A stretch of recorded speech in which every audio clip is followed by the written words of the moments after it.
कबीर साहब कहते हैं आदि नाम हमने भाग सुनाया, अरे ये मूर्ख जीव मरब नहीं पाया। कबीर साहब कहते हैं सार शब्द को, आदि नाम को, नी शब्द को, नी अक्षर को मैंने बोल कर सुना रखा। उसका सुरत नृत्य का जाप है, जीव से जाप नहीं करना।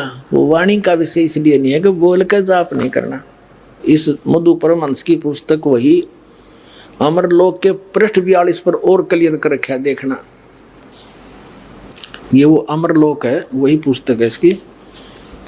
ये वाणी है परमात्मा की।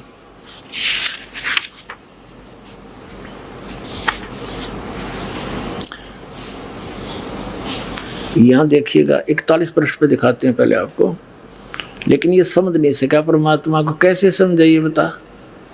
यहां देखेंगे, ये कहते हैं कि सूक्ष्म देह में ओहम सोहम, इनका ख्याल अपारा हो। अब स्पष्ट कर दिया कि ये तो अलग हैं, इनकी महिमा न्यारी है। जो ये सतनाम है, ये 2 अक्षर का, ये सूक्ष्म देह में काम कर रहे हैं। अब 41 पे 42 पे देखो, इसमें क्या बताया है कि अमर लोक में पुरुष विदेही निगम न पावे पारा हो, और उनकी उपमा कहाँ लग वर्णो, मुख से होए न वारा हो। कोटन सूर चंद्र तारागण एक रोम पर वारा हो। श्वेत सिंहासन और श्वेत छत्र सिर, श्वेत ही हंस प्यारा हो। उस परमात्मा के सिर पर श्वेत छत्र है और सिंहासन पर विराजमान है उनका, और वहाँ के हंस यानी जितने भगत हैं वो मनुष्य सदृश हैं, वो भी श्वेत ही हैं, सफेद। और श्वेत भूमि ता श्वेत वृक्ष है, वह रे मधु परमहंस, वह बिंदु कित गैत्रे भी है। कहते वहाँ श्वेत भूमि है सतलोक की, और वहाँ सफेद वृक्ष भी हैं। और श्वेत ही कला सुहेला हो, और पारस पान लेहु तुम सुकृत, तब देखो दरबारा हो। कह कबीर सुनो धर्मदासा, तुमसे हुई निर्धारा हो। अब इसमें स्पष्ट हो गया कि वहाँ सफेद भूमि है, सतलोक न्यारा है, परमात्मा सिंहासन पर विराजमान। यह परमात्मा की वाणी है, लेकिन ये परमात्मा का चोर ये समझ नहीं पाए अपने आत्माओं। अब देखिएगा, ये भक्ति का चोर नामक एक पुस्तक है इस मधु परमहंस जी की, और उनते चोर बतावे है। अरे आप देखिए क्या, ये कहाँ से छपी है, ये वही है, इनका सारा सांग है। अब जैसे विधे, और ये देखिएगा, ये प्रश्न नंबर 17 पे है। ये जो विधे शब्द को यहाँ भी परमात्मा ने स्पष्ट कर दिया है भक्ति के चोर के उसमें।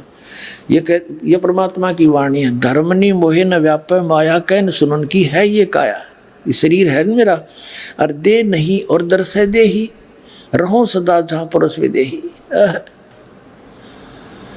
अब है ना, दे नहीं और दर्शय दे ही, यानी यह देही तुम्हारे जैसी नहीं है, मैं साकार हूँ, और रहूं सदा जहाँ पुरुष विदेही। तो इसी प्रकार जो विधेय शब्द के बारे में परमात्मा ने कहा है, वो शब्द अलौकिक है। मेरी देही अलौकिक, सामने दिखा आदमी तो देही क्यों नहीं उसकी, और वहां जाकर देखा सारा कुछ। अब परमात्मा की वो वाणी से अब ये बताता है 8 कमल, श्री मधु परमहंस जी 8वां कमल अंतिम बतावा है। 7 तो शरीर में और 8वां शर्त सवा हाथ ऊपर है। बता है कि तो दिखे चौड़े में झूठ बोले। और कबीर साहब क्या बताते हैं, पुणात्माओं, ये कोई समय है पर मेर दाता की, ऐसा बढ़िया मौसम, ना गर्मी ना सर्दी, और ऊपर तो अमृत वर्षा के सुनने ना मिला था परमात्मा का नाम। तो हमने सतलोक सतपुरुष के देखा न सुना, ये झूठे कपटी मूर्ख बना रहे थे अपने को। अब ये 8 कमल अंतिम बताता है कबीर साहब को, 9वें कमल में पूर्ण परमात्मा बताते हैं। देखिएगा, ये वही कबीर सागर। अब कबीर सागर पढ़ रहे हैं हम। अब इसके हम कबीर बानी नामक एक चैप्टर है, कबीर बानी, बोध सागर इसका खंड है। इसमें 111 पृष्ठ पर आपको दिखाते हैं। अब क्या बताते हैं कह कबीर योग विधि बानी, जाते पुरुष सो होए पहचानी। प्रथम मूल कमल, कमल कहूँ रे भाई, चार पंखड़ी ते ही बनाई। ये मूल कमल, द्वितीय कमल, ये चार पंखड़ी, फिर षट पंखड़ी दूसरा कमल।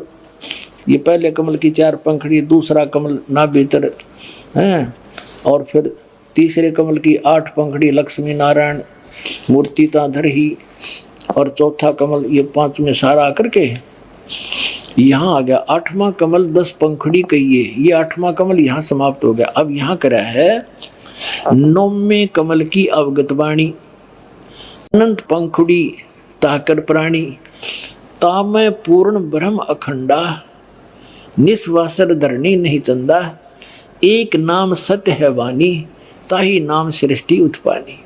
अब 9वें कमल में पूर्ण परमात्मा है, पूर्ण ब्रह्म, वो परम पुरुष कंप्लीट गॉड, वो उस 9वें कमल में है। 9वें कमल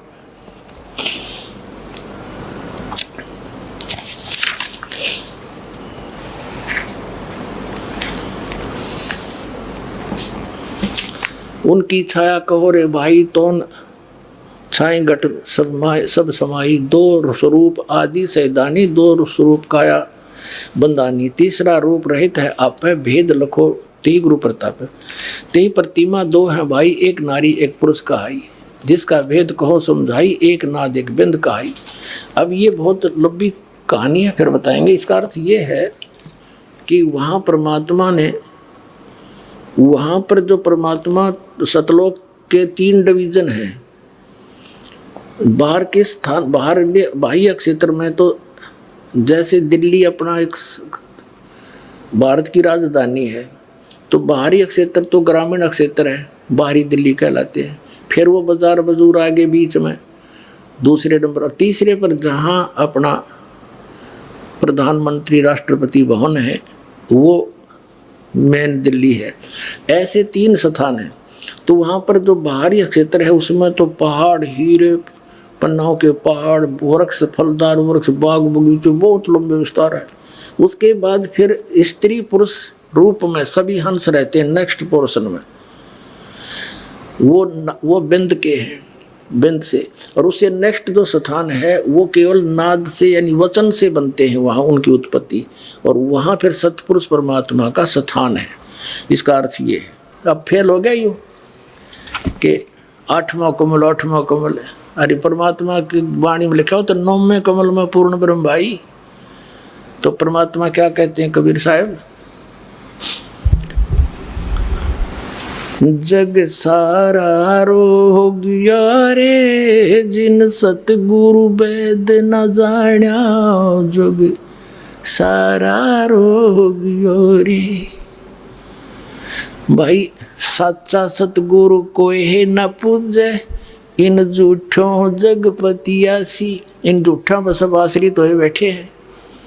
अंधे की बाँ गही अंधे ने, अब भगत तो अंधे हैं बेचारे, ज्ञान नहीं इनको, ये इसीलिए तो उंगली पकड़ते हैं संत की, कहिए हमें उंगली पकड़ा कर और पार कर दे, सज्ञान दे रहे थे। और वो भी अंधा चतुर, उसने भी कति कुछ नहीं दिखता, जब प्रत्यक्ष वाणी लिख रहा है ये मधु परमहंस जी, और उसका उल्टा अर्थ करके और पेश कर रहा है। इन्हें बैठा दिया, कितने कबीर पंथियों का, भोली आत्माओं का जीवन नाश कर दिया। तो ये हैं वो काल के पक्के दूत, इनसे बचो, और सतलोक चलना है तो बरवाल आश्रम में आ जाओ और प्राप्त करो पूरा मंत्र और पार हो जाओ। बोलो सतगुरुदेव।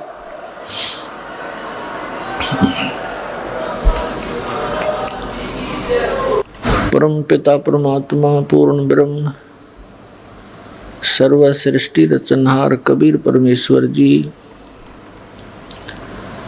ये हमारे सभी के जनक हैं। ये वो परमात्मा हैं जो इस जीव के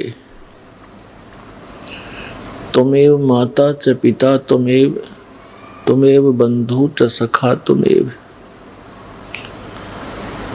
तुमेव विद्या च द्रविण तुमेव सर्व मम देव देव। वास्तव में यही हमारे माता व पिता के गुण रखते हैं, हमारे माता व पिता हैं। यही हमारे वास्तव में बंधु हैं, सखा हैं, भाई हैं, रिलेटिव हैं। अध्यात्म ज्ञान के अभाव से हम अपने उस सर्वगुण संपन्न परम साथी को, परम पिता को, परम मित्र को भूलकर हम उन नासवान प्राणियों को अपना संरक्षक, साथी, मित्र आदि मानकर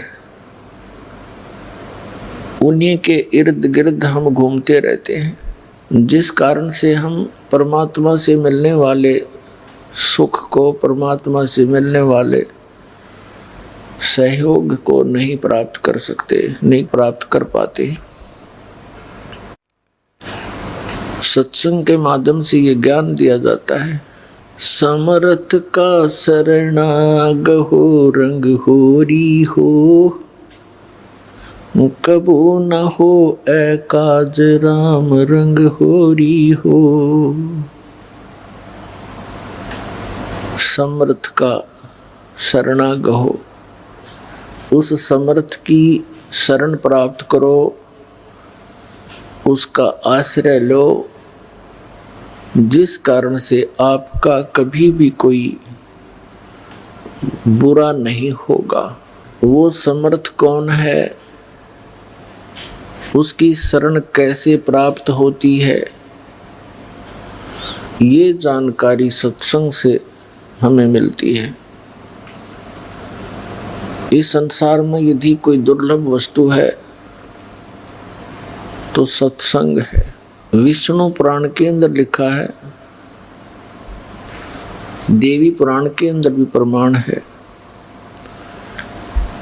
कि सबसे उत्तम जो तीर्थ है वो सत्संग है। और इस सत्संग का मिलना अति दुर्लभ है। तो पुण्यात्माएं ये समझेंगे कि सत्संग तो बहुत प्राप्त है, जहाँ देखे वही संत सत्संग कर रहे हैं। आजकल इस टीवी चैनलों के माध्यम से भी बहुत से संत जन अपने विचार व्यक्त करते हुए आपको नजर आते हैं,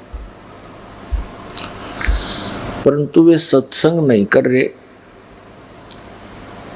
वो तो कोरी झूठ बोल रहे हैं, बकवाद कर रहे हैं। अपने आत्माओं, जो व्यक्ति प्रथम बार दास के इन सत्य वचनों को सुनता है, ऐसे लगते हैं जैसे कुनीन खाली हो। कुनीन जैसा टेस्ट होता है। और जब इस ज्ञान से आप परिचित हो गए यथार्थता से कि जो दास बोल रहा है ये सारी सत्य है, तो उस समय आपको ये मनुखा दाख की तरह लगेंगे ये वचन दास के। सत्संग के बिना प्राणी कितनी गिरावट में आ चुका है, आज आप देख रहे हो। और आज से 50 वर्ष पहले का माहौल भी हमने देखा है, जब हम कुछ थोड़े बहुत जानने योग्य हुए होंगे, 10-11 वर्ष के थे। उस समय बाजार में जाते थे, 90% दुकानदार भगवान से डरने वाले होते थे। आज उसके विपरीत हो चुका है। इस दास ने सन 1977 में सर्विस ज्वाइन की थी as a junior engineer civil, irrigation department Haryana में। उस समय पूरे विभाग के अंदर एक आध ऑफिसर ऐसा सुनने को मिलता था कि वो रिश्वत लेता है। और सन 1995 में दास ने जब ये सर्विस त्याग दी इस परमात्मा प्राप्ति के लिए, उस समय तक ये कहने को ही मिलता था कि शायद वो व्यक्ति, वो ऑफिसर रिश्वत नहीं देता। इसका कारण क्या है कि आज से लगभग 600 वर्ष पहले परमात्मा आए थे। परमेश्वर कबीर देव जी, कबीर साहिब जी भारतवर्ष की पावन पृथ्वी पर सन 1398 में ज्येष्ठ सुदी पूर्णमासी संवत 1455 में कमल के फूल के ऊपर एक लहर तारा नामक तालाब में परमात्मा एक शिशु रूप धारण करके प्रकट हुए थे। वहां से उनको नीरू नीमा नाम के जुलाहा दंपति उठा ले गए थे। वो किस उद्देश्य से आए थे कि उस समय हाहाकार मची हुई थी पूरे अक्षेत्र में, भारतवर्ष में भक्ति के स्थान पर बकवाद शुरू कर रखी थी। ऊत भूत की पूजाएं, जाड़े जपटे, ये इस प्रकार की वस्तुओं पर भोली आत्माओं को उलझा रखा था, जिनसे कोई लाभ नहीं हो रहा था। हाहाकार मची थी। तब परमात्मा जो हमारे पिता हैं, हमारे साथी हैं, हमारे मित्र हैं, मित्र वही होता है जो मित्र के साथी के दुख में दुखी हो। तो यही हमारा सच्चा मित्र है, यही हमारे पिता हैं, यही हमारी माता है, जो तीनों लोकों में प्रवेश करके सबका धारण पोषण करता है। तो उस समय इस परमात्मा ने उन दुखी प्राणियों को, जो सब जगह धक्के खा चुके थे, जाड़े जपटे भी करा चुके थे, सब पूजाएं करके थक चुके थे, अंतिम सांस गिने थे, कोई किसी कारण से परेशान था, कोई निर्धनता के कारण दुखी था, कोई शरीर से दुखी था, कोई तीन ताप के कष्ट को भोग रहा था। उस समय परमात्मा ने ये यथार्थ ज्ञान और यथार्थ भक्ति मंत्र, जिनसे हमें लाभ मिलना था परमात्मा की तरफ से, वो दिया था। उस ज्ञान से इतना प्रभाव पड़ा था, 64 लाख शिष्य हुए थे उस कबीर परमात्मा के, जो एक धाणक के घर परवरिश की लीला करके बड़े हुए थे। सन 1398 में छुआछात चरम सीमा पर थी, और फिर उस जुलाहे यानी धाणक से ब्राह्मणों तक ने भी दीक्षा ली, क्योंकि वो दुखी गणे हो रहे थे, उनकी दुर्गति हुई पड़ी थी, कहीं से कोई सहारा नहीं मिल रहा था। 64 लाख शिष्य आज से 600 वर्ष पहले होना कोई बालकों का खेल नहीं है। जन साधारण नहीं कर सकता इस काम को, लेकिन हम भगवान की महिमा से अपरिचित होने के कारण परमात्मा को पहचान नहीं सके। उस समय भारतवर्ष की कुल आबादी मुश्किल से 4 करोड़ होगी। कौन से भारत की? अफगानिस्तान, बलोचिस्तान, पूर्वी और पश्चिमी पाकिस्तान, इराक, ईरान, गजनीव तक ये भारतवर्ष ही था। उस समय 4 करोड़ आबादी मुश्किल से होगी, और उस 4 करोड़ आबादी में से परमात्मा के 64 लाख शिष्य थे। ना कोई मीडिया था। आज तो कोई भी व्यक्ति एक स्थान पर बैठ के और थोड़ी सी अटपट करके लाखों जीवों को भ्रमित कर सकता है, प्रभावित कर सकता है। उस समय 64 लाख से सोना एक बहुत बड़े आश्चर्य की बात है। भगवान बिना नहीं हो सकता, और फिर कोई विशेष आडंबर नहीं शरीर के ऊपर, बाह्य आडंबर नहीं। सिंपल मैन एक धाणक जुलाहा कपड़ा बुने, क्योंकि वो समर्थ थे, उनके वचन में शक्ति थी, और जो मंत्र जाप करने को वो देते थे उससे बहुत लाभ होता था, और जो गलती करते थे उनको हानि भी पैरेलल हो जाती थी। तो वो डरते थे। फिर वो परमात्मा पूछते थे कि तुमने कोई गलती की होगी इसलिए तुम्हें ये हानि हुई है। तो बता देते थे, कहाँ जी हमसे गलती होगी, हमने ऐसी पूजा कर ली दोबारा।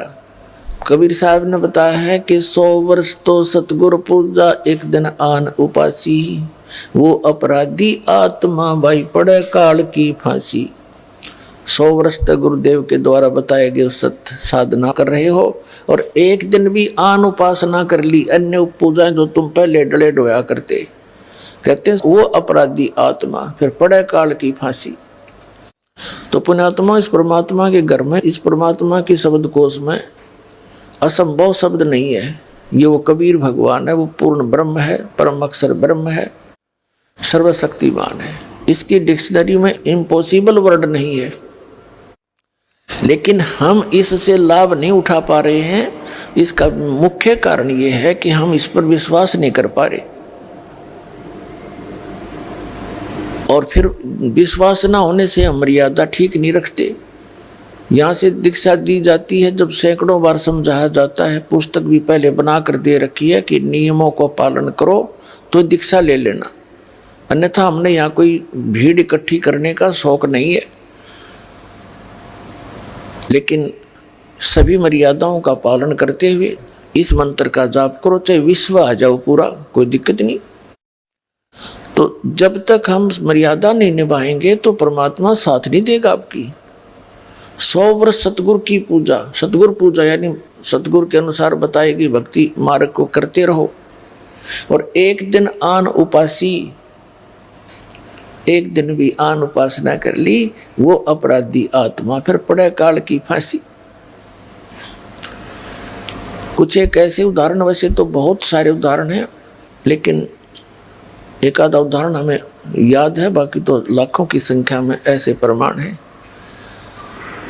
जिनको परमात्मा ने सहारा दिया, नाम लिया, सुख हो गया, कुछ दिनों के बाद फिर लोक लाज माँ के आन उपासना कर दी तो फिर दुख शुरू हो गया।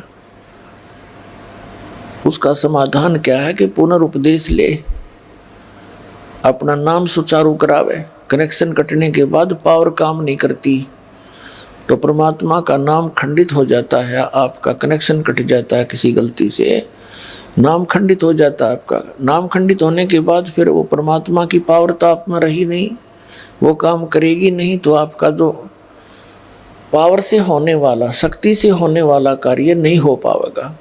और आपके अपने सतर का काम आप पहले करते करते थक चुके ही थे, तभी तो पावर की आवश्यकता पड़ी आपको। एक जींद के अंदर रमेश नाम का एक लाला जी है, अब भी है वो हमारा सेवक, अब भी आते हैं बच्चे, और उसकी पत्नी का नाम कमलेश। उनके एक लड़की, 2 जुड़वा लड़के, लड़की बड़ी थी, लड़के छोटे थे, उस समय वो 7-8 वर्ष के थे। अब उसके घर में के कैर टूट गया, उसकी पत्नी को श्वास का रोग, लड़की को दौरे पड़े, और दोनों लड़के वो अस्वस्थ रहे। ऐसी स्थिति थी, एक घर पे तो एक हॉस्पिटल में रहता था, और वो जैसे भी अपनी परंपरागत साधनाएं आप करते हैं वो भी किया करते थे, और सब साधनाएं करके थक चुके थे। एक हमारा सेवक था, उससे उसका कोई संपर्क हुआ, कोई दुकान पर सामान लेने के लिए गया, बात चली तो उसने बताया कि हमारे घर पे बहुत कष्ट है। हमारे सेवक ने बताया कि आप हमारे गुरुदेव से उपदेश ले लो, आपको राहत मिलेगी। तो उस रमेश लाला जी सेठ ने कहा कि भाई मैं तो थक चुका हूँ, मुझे तो आशा रही नहीं। तो भगत ने उसको बहुत से प्रमाण बताए कि उसको ऐसे लाभ हुआ, उसको ऐसे लाभ हुआ, ऐसा ठीक हुए। उसका दिल सा डटा, उन्होंने दीक्षा ले ली। दीक्षा ले ली पूरे परिवार ने, बच्चा ने भी ले ली, उसकी पत्नी ने भी, उसने भी। ठीक हो गया, मालिक की दया होगी। 3 महीने तक उनको कोई किसी प्रकार का कोई संकट नहीं रहा। 3 महीने के बाद फिर ये गुग्गा की पूजा का दिन आ गया। नाम लेने से पहले सब मर्यादाएं बता दी जाती हैं कि ऐसे ऐसे मत करना। एक उसकी कोई सहेली थी, वो उसके घर पे आ गई उस दिन, और वो किसी दूसरे पंथ से दीक्षित थी, इन राधा स्वामी पंथ से। उसने आके कहा कि कमलेश, आज तो यह नवमी है गुग्गा वाली, तूने गुग्गा जी की पूजा नहीं करी आज। पहले वो सामूहिक करा करते थे। वो कहने लगी, ना हम पूजा नहीं कर सकते क्योंकि हमने गुरु बना लिया। तो उसकी सहेली कहने लगी कि हमने भी बना रखा गुरु तय, पर यह पूजा नहीं छोड़नी चाहिए, इससे हानि बहुत हो जाती है। उसने 2-3 उदाहरण दे दिए। उस हमारे एक रिश्तेदार ने ये पूजा छोड़ दी थी, उसकी भैंस मर गई, उसने ऐसे कर दिया था, उसको ये नुकसान हो गया है, वैसी डरा दी। अब उस कमलेश ने वो गुग्गा फिर पूज दी। अब उसने सोचा कि सचमुच गड़बड़ हो जा, उसने गुग्गा की पूजा कर दी। गुग्गा की पूजा कर दी तो अगले दिन लड़की को दौरे शुरू हो गए। उसके दमा वाली शिकायत थी वजहों की, तो लड़के दोनों हॉस्पिटल में।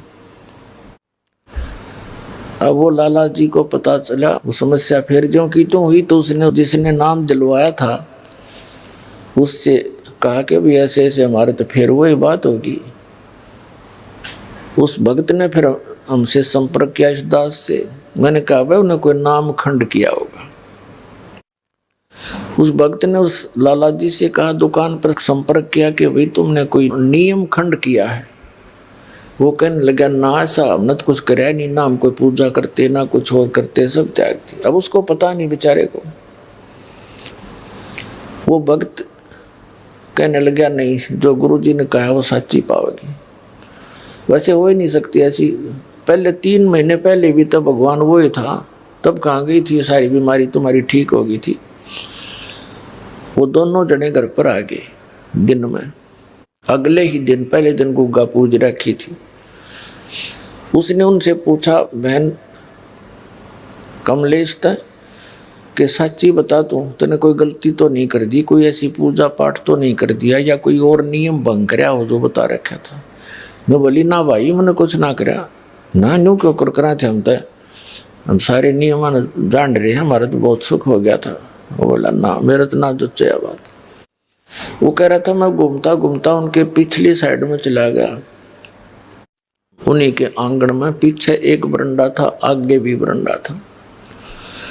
पिछली साइड में बरंडे के में एक प्लेट सी रखी एक स्टूल पे, और उसमें जंतर मंत्र से करे हुए धूप धाप सी रखी।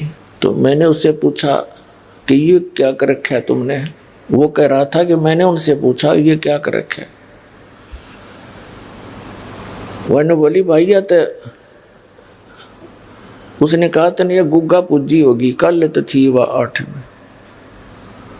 तो वह घबरा सी गई। बोला, सच्ची बता दे, झूठ बोलने बात नहीं बना। तो ये फिर हो गया दुख तुम्हारे सारे परिवार में, क्या हाल कर लिया तुमने। तो वो कहने लगी, भाई मैंने गुग्गा की पूजा कर दी काले, और ऐसे ऐसे एक मेरी सहेली पुरानी थी, उसने आके बताया कि हम भी तो कर रहे हैं और पूजा नहीं छोड़ा करते।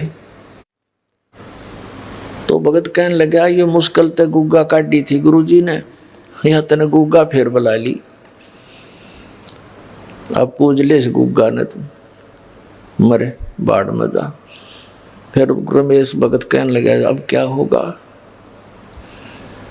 फिर मैंने उनसे कहा था कोई नियम खंड कर रखा है, उपदेश दोबारा ले। दोबारा उपदेश लिया उन्होंने। आज उन बातों ने 15 साल हो गए, उनका काटा भी नहीं लग गया। पुण्यात्माओं, विश्वास करो इस परम पिता के ऊपर। अब भी आते हैं, वो आए भी होंगे आज। कहने का भाव ये है कि कबीर परमात्मा कहते हैं, जब लग हंसा हमारी आना और काल लगे नी तेरा बाणा। जब तक ये पुण्यात्मा मेरी मर्यादा में रहेगा, काल तेरा अटैक नहीं हो सकता उस घर पे। हम जानबूझ के श्लोक लाज में आके या अपनी अज्ञानता से घबरा के भगवान से दूर हो जाते हैं, फिर तो काल तैयार बैठा है। ये तो कष्ट ही दे सकता, सुख तो दे ही नहीं सकता। अब किक्कर के पेड़ पे, बबूल के पेड़ पे कोई आम खोजने लगे तो कितना मूर्ख होगा वो। आम तो आम पर ही मिलेंगे, आम के पेड़ पर ही मिलेगा आम का फल। तो कबीर परमात्मा आम का पेड़ है, ये काल भगवान बबूल का पेड़ है, इसमें कांटों के अतिरिक्त कुछ नहीं मिला आपने। तो कहने का भाव ये पुण्यात्माओं, 100 वर्ष सतगुरु की पूजा, एक दिन आन उपासी और वो अपराधी आत्मा, फिर पड़े काल की फांसी। तो ये दृढ़ता के साथ इस नियमों का पालन करते हुए इस परमात्मा की शरण में रहो। समर्थ का शरणागहो रंग होरी हो, कदे न हो ए काज राम रंग होरी हो। एक किसान भगत था, वो बता रहा था जी, एक दिन मैं अपनी बहन के चला गया, उसके जमीन अधिक थी, वर्षा होगी, हमारे यहाँ वर्षा हुई नहीं। तो उसका संदेशा आ गया कि भाई जमीन जो है काफ़ी, अब वर्षा के कारण सारी ही जमीन की गुड़ाई करनी पड़ेगी हल से। मैं दोनों बैल अपने लेकर, हल लेकर के वहाँ बहन के वहाँ चला गया। मेरा बहनोई था, वो दूसरे खेत में काम कर रहा था, उसके अपने बैलों से मेरे को दूसरे खेत में जाना था, मैं वहाँ चला गया। वहाँ दोपहर के समय एक छोटा सा तालाब होता, जोड़ी बोल रहे खेतों में होती है छोटा सा तालाब, उसके आसपास झाड़ जंखाड़ से होते हैं, वृक्ष होते हैं। वहाँ बैल बांध के विश्राम कर रहा था दोपहर में। तो मैं थोड़ा सा देखा, अंदर ने एक मंडी सी बनी हुई थी, ऐसे छोटी सी मंडी, किसी पीर की थी, वह मर गया हुआ कोई। ये क्या होता है, ये भक्त जो होते हैं, गुरु होते हैं, ये पिछले पुण्यकर्मी प्राणी होते हैं। पिछली बैटरी चार्ज होती है इनकी, और आगे सत भक्ति ना मिलने से आगे चार्जर होता नहीं, तो ये मर जाते। मृत्यु के बाद भी इनमें कुछ भक्ति की शक्ति शेष रह जाती है और वो प्रेत बनकर भटकते रहते हैं। फिर वो मंडी बनवाते हैं, उसमें विश्राम करते हैं इतने कुछ 4 ईंटों के अंदर। तो उस पीर की कोई जैसे बोल देते हैं, एक 5 किलो गुड़ चढ़ा रखा था, जिसने बेली कहते हैं यहाँ पर, बेली। वो 5 सेर गुड़ का वो दान करते हैं। तो मैंने देखा गुड़ बड़ा सुंदर बढ़िया, मैंने वो उठा के कुछ तो आप खाया और कुछ बैलों को खिला दिया। खेतों में चारा चराते, इसमें फोड़ फोड़ के उनका गिर दिया। तो शाम ने मैं घर आ गया। रात को मैं सोया तो मुझे एक 5-1 फुट का, 4-4.5 फुट का व्यक्ति दिखा, दाढ़ी सी बड़ी हुई, साधु संत जैसा, और लाल आंख कर रखी उसने, भयंकर सा चेहरा बना रहा। और बोला, मेरा गुड़ तूने खा लिया? तो सपना ही होता है। मैं कहने लगा, बाबा जी तेरा गुड़ ना था, मैं तो मंडी पर ले आया था ठाके। बोला, वो मंडी मेरी ही है, मैं पीर हूँ, फलाना हूँ। और नो बोला, तू तगड़े की शरण में है, ना तन्ना मारूं और तेरे बैलान मारता। वो बोला, भाई सपना टूट गया, डर सा तो गया। बोला कि मैं एक बार अग्यू के बोला आ गई भाई, एक दिमाग खुली तो कुछ भी को ना। तो सुबह मैंने अपनी बहन और बहनोई से बताया, तो वो दोनों शक पके ही रह गए कि तू जीवे कैसे है। वहाँ तो एक इतनी जबरदस्त बला रहती है, उसका किसी ने भी कोई वस्तु ऐसे कर दी गड़बड़, वो जीवित नहीं छोड़ा करता, तो बच कैसे गया? तब मेरा भी जच्ची तो सचमुच ये बात बिगड़ा हो, जब मालिक की शरण ना होती तब उसने बताया हमारा कुछ ना बिगाड़ सकते ये पलूरे, हम परमात्मा की शरण में हैं। तो वो अब मेरे मुंह का नहीं देखे, सारी कथा सुनकर वो डर गए, फिर और गणे। तो परमात्मा कहते समर्थ का शरणा गहो रंग होरी हो, और कदे ना हो अकाज राम रंग होरी हो। कबीर परमेश्वर के पास ये सभी देवी देवता, ये पीर वगैरह जाकर ये भूत खड़े हो गए और कहने लगे भगवान जो आपको पूजते हैं वो हमारी पूजा नहीं करते, अब हमने ठोर बताओ हम कहाँ जाएं। परमात्मा कहने लगे कि जो मेरी पूजा नहीं करते वो तुम्हारे लिए हैं, उनको लूटो खाओ। देवी देव ठाडे भये हमको ठोर बताओ, जो हमको पूजे नहीं उनको लूटो खाओ। कबीर साहब कहते हैं जो मेरी पूजा नहीं करते वो तुम्हारे लिए हैं, और वो क्या किसके लिए है, लेकिन जो मेरी शरण में आ गए हैं उनके निकट मत आ जाना। धर्म राय दरबार में देई कबीर तलाक, मेरे भूले चुके हंस को तू पकड़िए मत कजाक। होय होय पुण्यात्मा, होय होय कितनी भूल लगी थी हमारे को। हम लाल को छोड़कर कौड़ियों को इकट्ठा करके धनी बनना चाहते थे। इतने समर्थ परमात्मा कबीर साहब वो जुलाहा दानक जो काशी में आए थे, जिनको एक कवि कहकर हमने उनके इतिहास को बंद कर रखा था। पुण्यात्मा ऋग्वेद मंडल नंबर 9 सूक्त नंबर 86 के मंत्र 26 और 27 में, ऋग्वेद मंडल नंबर 9 सूक्त 82 के मंत्र 1, 2, 3 में, ऋग्वेद मंडल नंबर 9 सूक्त 94 के मंत्र 1 में, ऋग्वेद मंडल नंबर 9 सूक्त 95 के मंत्र 2 में, ऋग्वेद मंडल नंबर 9 सूक्त 96 के मंत्र 16 से लेकर 20 तक, और ऋग्वेद मंडल नंबर 9 सूक्त 20 के मंत्र 1 में, ऋग्वेद मंडल नंबर 9 और सूक्त 1 मंत्र 8, 9 में, और भी अनेकों स्थानों पर कबीर परमात्मा की और परमात्मा की यथार्थता भरी पड़ी है। उसमें लिखा कि वो परमात्मा ऊपर रहता तीसरे मुक्ति धाम में, और वहां से गति करके चल के आता है, बिजली जैसी गति से, बहुत तीव्रता से, सेकंड के अंदर, और अच्छी आत्माओं को मिलता है और उनको यथार्थ ज्ञान से परिचित कराता है। उनमें से जिन अच्छी आत्माओं को कलयुग में परमात्मा मिले, जो दास के नोटिस में है, कौन कौन है? आदरणीय धर्मदास साहिब जी, जिनको परमात्मा स्वयं आकर के एक जिंदा महात्मा के रूप में, वो परम पुरुष खुद आए और सतलोक लेकर गए। 3 दिन और 3 रात तक धर्मदास जी भी अचेत पड़े रहे। घर वाले ने सब जंतर मंत्र करा लिए, सब औषधि करवा ली, कोई फर्क नहीं हुआ। तीसरे दिन सब ब्रह्मांड दिखाकर अपनी स्थिति से परिचित कराकर वापस छोड़ दिया। फिर उस पुण्य आत्मा ने उस कबीर परमेश्वर की आंखों देखी महिमा कबीर सागर के अंदर कलम तोड़ लिख रखी है। आदरणीय मुल्कदास साहिब जी को मिले, आदरणीय नानक साहिब जी को बेई नदी पर, वर्तमान में पश्चिमी पाकिस्तान के अंदर बेई नदी है, सुल्तानपुर शहर के साथ से बह रही है।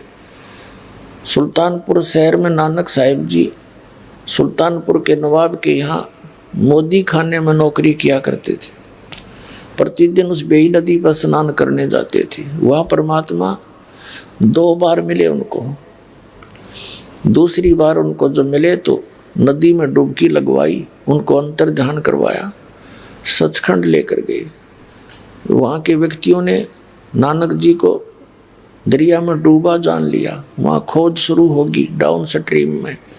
परमात्मा ले गए अप स्ट्रीम में, वह उनके शरीर को सुरक्षित रख दिया, सचखंड के अंदर लेके गए उस आत्मा को। और तीसरे दिन वापस छोड़ा। तीसरे दिन नानक साहब जी फिर वहीं दिखाई दिए, शरीर में आगे वापस। उसके बाद नौकरी त्याग और बनारस में पहुंचे उस मालिक के दर्शनार्थ। वहाँ से सतनाम प्राप्त किया, वाहे गुरु सतनो वाहे गुरु, वाह गुरु वाह गुरु। बड़ी वाह करीब देख कर सतलोक की नज़ारे को, और वही परमात्मा बनारस में जुलाहे रूप में देखा। फाई सूरत मुलुक की वेश ए ठगवाड़ा ठगी, देश खरा सियाणा बहुता बार, ये धानक रूप रहा करतार। गुरु ग्रंथ साहिब के अंदर प्रश्न नंबर 24 पर यह वाणी लिखी है नानक साहिब की। नीच दात परदेसी मेरा, छिनावे छिन जावे, ताकि संगत नानक रहंदा कैसे मोड़ा पावे। उसके बाद आदरणीय दादू साहिब जी को परमात्मा मिले। 7-8 वर्ष के थे दादू साहिब जी, बालक थे। उनके आत्मा को सचखंड लेकर गए। 3 दिन 3 रात तक अचेत पड़े रहे दादू जी का शरीर, सारे हाहाकार मच गई। और तीसरे दिन जब वो जीवित हुए तो वो वाणी बोले जो आंखों देखी थी सचखंड की। जिन मुझको निज नाम दिया, सोए सतगुर हमार, दादू दूसरा कोई नहीं, कबीर सिरजनहार। उसके बाद आदरणीय गरीबदास साहिब जी गांव छुड़ानी जिला झज्जर वाले को मिले, हरियाणा वाले को। 10 वर्ष के बालक थे। सन 1727 में परमात्मा सचखंड से आए। जैसा वो लीला करते हैं, वेद बताते हैं। कबीर साहब कहते हैं वेद मेरा भेद है, मैं ना मिलूं वेदन के माही, और जौन वेद से मैं मिलूं ये वेद जानते नहीं। चारों वेद मेरी महिमा से परिपूर्ण है, लेकिन इन चारों वेदों में इस काल भगवान ने मुझे पाने का वो मंत्र खत्म कर दिए। अब उसी ज्ञान को दोबारा देने के लिए स्वयं परमात्मा आते हैं। अब आदरणीय गरीबदास साहिब जी को सचखंड लेकर गए। उनका शरीर नीचे रह गया। 2-3 घंटे के बाद, अन्य खेतों की बात है, जो पशु चरा रहे थे, गौवे चरा रहे थे अपने खेतों में, तो उनको मृत जानकर शाम के समय यानी इस दौरान 8-10 घंटे लग गए। चिता पर रख दिया था तो परमात्मा ने ऊपर सौरी सचखंड वगैरह दिखा कर वापस छोड़ा था। उसके बाद आदरणीय गरीबदास साहिब को परमात्मा ने एक विशेष ज्ञान दिया, कंप्लीट। वो जैसा उनका निर्धारित कार्य था वो किया। जैसे कबीर सागर के अंदर कबीर वाणी में 136 और 37 पृष्ठ पर लिखा है कि बर्मा पंथ का जो प्रवर्तक होगा, संवत 1774 में उसका जन्म होगा, और वो बर्मा पंथ गरीबदास होगा। उसके माध्यम से मेरी महिमा की वाणी पुनः प्रकट होगी धर्मदास। क्योंकि तब तक कबीर सागर, कबीर साहब ने जो दिया था ज्ञान, उसमें कबीर पंथ में घुस कर ये काल के दूत उस ज्ञान का प्रारूप बिगाड़ देंगे। उस ज्ञान को पुनः सुचारू करने के लिए गरीबदास जी को वो पूर्ण ज्ञान दिया। जैसे नानक साहिब जी को भी सचखंड दिखा दिया, ज्ञान मत की कसर थी, लेकिन नानक साहिब जी की जो यथार्थ वाणियाँ, बहुत सी ऐसी वाणियाँ थी जिनको संग्रह नहीं किया जा सका, और गरीबदास साहिब जी ने वो कंप्लीट संग्रह करवाया, ये कह करके कि ये लिखे तो पूरी लिखना, ना तो मैं नहीं बोलूँगा।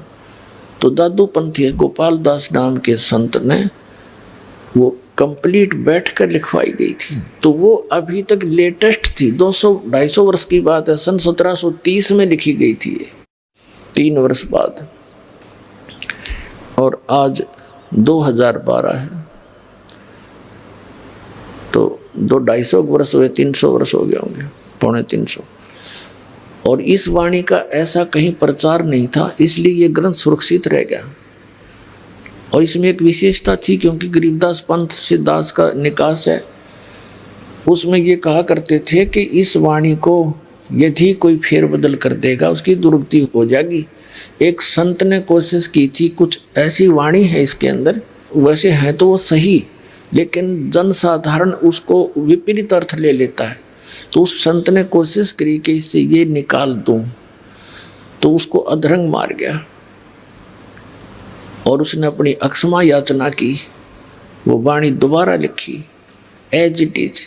तब वो राहत मिली उसको 90%, कुछ फिर भी उसको सजा मिली। तो उसके बाद पूरे गरीबदास के पंथ में जितने भी महंत संत हैं सब इस चीज़ से डरते हैं कि मात्रा भी गलत ना कर दियो इसी वाणी का। ये इसलिए किस लिए किया था कि ये तो काम बिगाड़ देंगे, अपने अपने मत से ना समझ कर अपनी बुद्धि अनुसार ये सदग्रंथों का अनर्थ कर डालते हैं। तो वो वाणी आज हमारे पास है एज इट इज, और वो गरीबदास पंथ वाले नहीं समझ सके इस परमात्मा के गुण रहस्य को, और इस दास पर दया करी इस परमात्मा ने अपने सदग्रंथों का कंप्लीट ज्ञान दे दिया। आदरणीय गीसा दास साहिब जी गांव खेखड़ा उत्तर प्रदेश जिला मेरठ के अंदर, उनको भी ऐसे ही वो 7-8 वर्ष के बच्चे थे, 10 वर्ष के, तब उनको परमात्मा मिले थे एक बूढ़ा बाबा के रूप में, यानी संत के रूप में, जिंदा महात्मा के रूप में तकरीबन सबको मिले हैं। ऐसे 3 दिन तक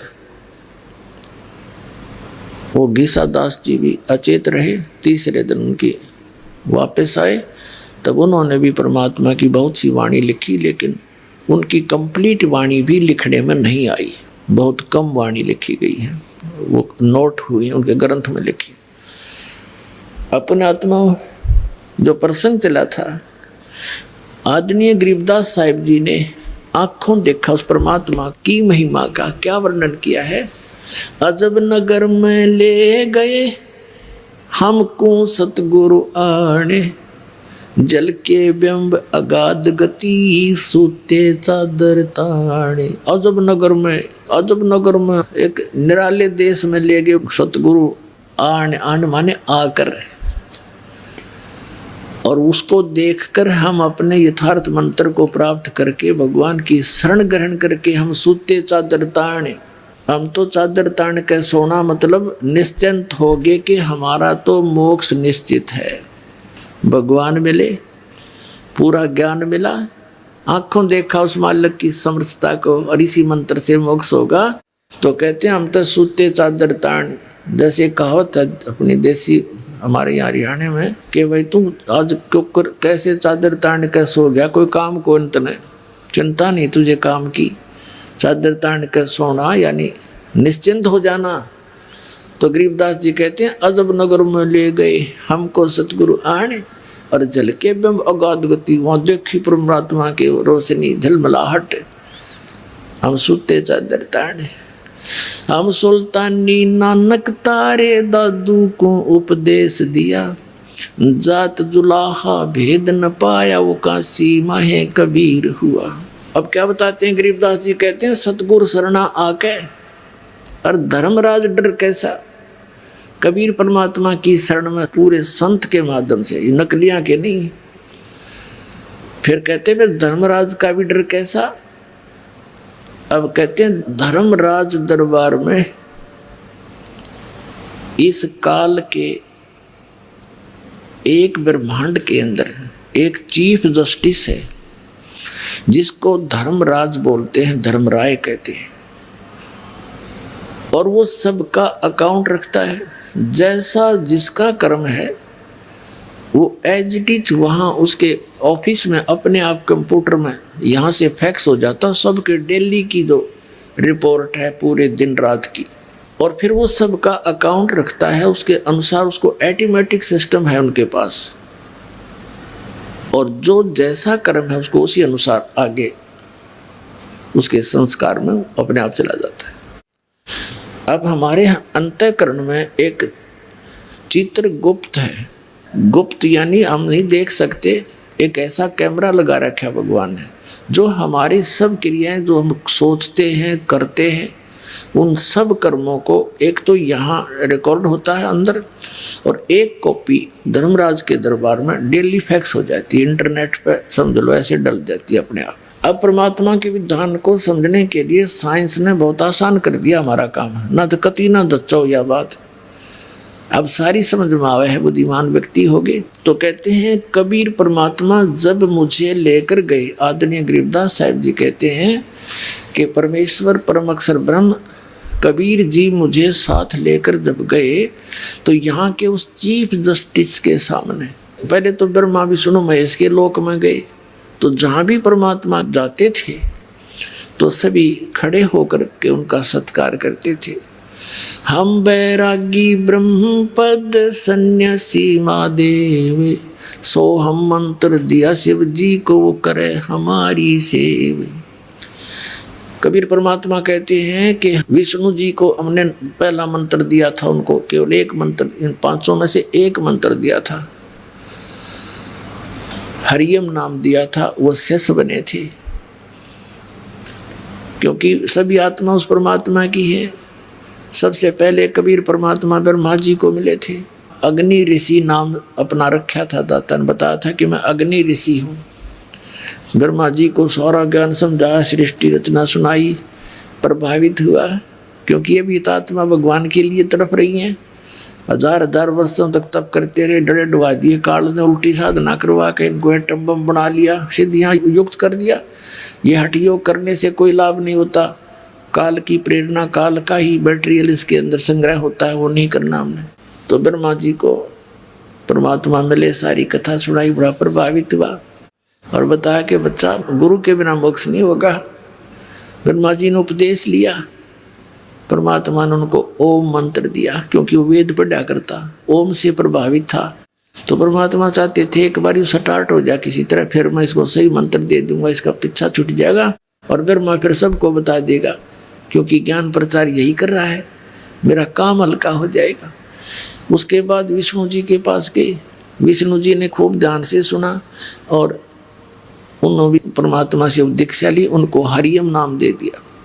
सिर्फ ये देखना चाहते कि एक बार ये मेरी बात को स्वीकार करें किसी तरह। फिर शिव जी के पास गए, बड़ा सत्कार किया भगवान शिव ने ऋषि जी का, ऋषि रूप में परमात्मा का, और खूब ज्ञान सुना, सारी बात स्वीकार की और उनको ये सोहम मंत्र दिया। कबीर साहब कहते हैं, सोहम मंत्र हम जग में लाए और सार शब्द हमने गुप्त छिपाए। ये सोहम मंत्र किसी भी ग्रंथ में नहीं मिलेगा, वेद गीता और पुराणों में। परमात्मा कहते हैं सोहम शब्द हम जग में लाए और सार शब्द वो तो अभी किसी को बताऊंगा नहीं, अब समय आया था वो बताने का, अब दास ने सबको देने लगे, तो अधिकारी होते जाएंगे उनको सार शब्द देते जाएंगे। फिर क्या किया, इस काल ने देखा कि ब्रह्मा विष्णु महेश ये तीनों के में उठ पटांग सी बात कर रहे हैं, इनके हृदय में कुछ और ही सोच होगी है। अंदर से ऐसी भावना भर दी और आकाशवाणी कर दी कि ये झूठ बोलता है, क्या वेदों में लिखा है ऐसा जो ये बताता है? तो ब्रह्मा सचेत हुआ, कहा सचमुच वेदों में भगवान, उसने भगवान की आकाशवाणी मान ली, काल की, काल के द्वारा दिएगा ऊपर से आकाशवाणी, और भगवान आए थे वह फेल कर दी। कहा जी सचमुच वेदों में ऐसा कुछ है नहीं। तो दोबारा जो परमात्मा गए उसी ऋषि रूप में, तो ब्रह्मा जी ने कहा कि नहीं ऋषि जी, आपकी बातें अप्रमाणित हैं, वेदों में ये ज्ञान नहीं लिखा है, ऐसा नहीं वैसा नहीं।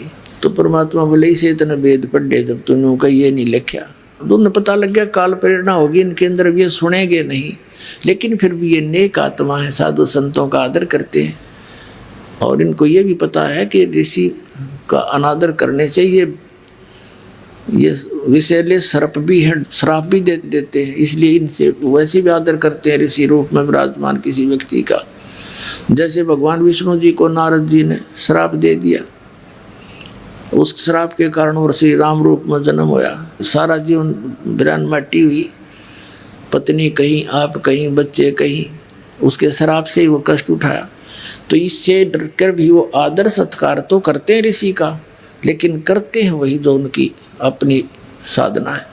तो परमात्मा दोबारा गरीबदास जी को लेकर जब गए इन ब्रह्मा विष्णु महेश के लोक में, गरीबदास जी के सामने तो वो महात्मा रूप में थे ही, जब वहाँ पहुँचे तो उनको उसी रूप में दर्शन दिए जिस रूप में वो प्रथम बार मिले थे। तो जिसके भी पास गए वो समा खड़े होकर के सत्कार किया, आओ महाराज जी। और परमात्मा ने कहा कि तुम गलती कर दी बच्चों, उस ज्ञान को, उस नाम को छोड़कर। वो नाम ने बोले जी नाम तो हम वही जपते हैं। परमात्मा बोले मैंने और भी कुछ आपको बताना था, तो वो नहीं स्वीकार किया। तो ये सारी कुछ डिस्कस वार्ता इसलिए करवाई गरीबदास जी के सामने, परमात्मा ने उनके मुंह से बुलवा दिया कि सचमुच ये परमात्मा इनसे मिले थे और ऐसा ऐसा इनके साथ बात हुई थी। उसके बाद गए धर्मराज के दरबार में, चीफ जस्टिस के ऑफिस में। तो वहां जाते ही धर्मराज खड़ा हो गया, अपनी आसन को त्याग कर। अपने आत्माओं, ये अध्यात्म जगत जो है, इसके अंदर आध्यात्मिक ही सब क्रियाएं काम करती हैं। इनको अपने आप आभास हो जाता है कि जो ये सामने व्यक्ति आया है ये कितनी पावर युक्त है, उनके बस की बात नहीं हुई, अपने आप आसन उनका खिसकने लग जाता है। तो वो समझ जाते हैं कि ये कोई आम व्यक्ति नहीं। तो धर्मराज के दरबार में परमात्मा पहुंचे तो उसका आसन ऐसे ऐसे करने लगा। वो एकदम खड़ा हो गया और हाथ जोड़कर खड़ा हुआ। तब परमात्मा खड़े हैं, जैसे एक छोटे अधिकारी को बड़ा अधिकारी आदेश देता है और साथ में उसको डांट भी लगाता है। इस प्रकार वार्ता कबीर साहब ने यहाँ के धर्मराज के साथ की। आंखों देखा, अपने सामने रूबरू हुई वो वार्ता आदरणीय गरीबदास साहिब जी ने अब किस प्रकार चित्रार्थ की वो आपको सुनाते हैं। आदरणीय गरीबदास साहिब जी क्या बताते हैं? पंजा दस्त कबीर का सिर पर रखो हंस, यम किंकर चंपे नहीं उधर जात है वंश।